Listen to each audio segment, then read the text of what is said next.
Hello everyone, எல்லோரும் எப்படி இருக்கீங்க? இன்றைக்கி நம்ம சேனலில் ரொம்ப டேஸ்டியான சென்னாங்குண்ணி பொடி எப்படி செய்கிறதுன்னு பார்க்கலாம்.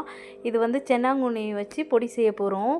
பாருங்கள், அதுக்கு தேவையான பொருள் எல்லாம் நான் வந்து எடுத்து வச்சுருக்கேன். வெறும் 5 பொருள் போதும், நம்ம இந்த டிஷ்ஷை செஞ்சிடலாம். அதுக்கு நான் வந்து அரிசி ஒரு 1/4 கப் எடுத்திருக்கேன். இது வந்து சென்னாங்குண்ணி வந்து நல்ல மண் இல்லாததாக பார்த்து வாங்கிக்கோங்க. இது வந்து சில ஊர்களில் வந்து கூனி கருவாடுன்னு சொல்லுவாங்க. ஒவ்வொரு ஊருக்கும் இதுக்கு ஒரு பேர் இருக்குது. இது வச்சு தான் நம்ம இன்றைக்கி பொடி செய்ய போகிறோம். இது வந்து நான் ஒரு கப் அளவுக்கு எடுத்திருக்கேன். அரிசி வந்து 1/4 கப் போதும் நமக்கு இந்த பொடி அரைக்க.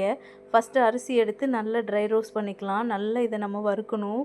லோ ஃப்ளேமில் வச்சு நல்லா வறுத்து எடுத்துடுங்க. அரிசியோட கலர் வந்து நல்லா சேஞ்ச் ஆயிடணும். அந்தளவுக்கு நம்ம இப்போ இந்த அரிசியை வறுக்க போகிறோம். கூனி கருவாட்டு பொடி வந்து ரொம்பவுமே டேஸ்ட்டாக இருக்கும். இது வந்து பர்மாவோட ஸ்பெஷல் டிஷ்ஷு.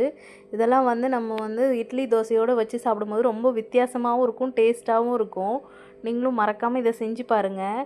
நம்ம இப்போ எடுத்து வச்சுருக்க காஞ்ச மிளகா உங்கள் காரத்துக்கு ஏற்ற மாதிரி போட்டு அரிசியோடையே நல்லா வறுத்துக்கோங்க. இப்போ அடுத்ததாக நம்ம எடுத்து வச்சுருக்க சென்னாங்குண்ணி அதில் போட்டு அதையுமே நல்லா வறுத்துக்கலாம். நான் போடுறத வந்து வீடியோ எடுக்கல, ஸ்கிப் ஆகிடுச்சு.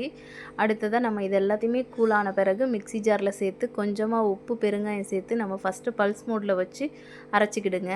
பல்ஸ் மோடில் வச்சுட்டு அதுக்கப்புறம் வந்து நீங்கள் ஓப்பன் பண்ணிவிட்டு நம்ம வந்து எடுத்து வச்சுருக்க பூண்டு அதில் சேர்த்துக்கலாம். பூண்டையுமே அதில் சேர்த்து நல்ல ஃபைன் பவுடராக அரைச்சிட்டிங்கன்னா நம்மளோட சென்னாங்குண்ணி பொடி ரொம்ப சூப்பராக ரெடி ஆயிரும்.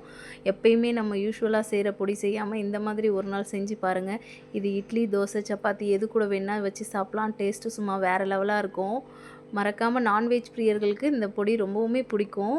இது மாதிரி நீங்களும் செஞ்சு பாருங்கள். இது எங்கள் வீடுகளில் நாங்கள் அடிக்கடி செய்வோம். மறக்காமல் நம்மளோட சேனலை சப்ஸ்கிரைப் பண்ணுங்கள், சப்போர்ட் பண்ணுங்கள். அப்போ தான் நாங்கள் போடுற வீடியோ உங்களுக்கு அடிக்கடி நோட்டிஃபிகேஷன் வரும். தேங்க்யூ. பாய் பாய்.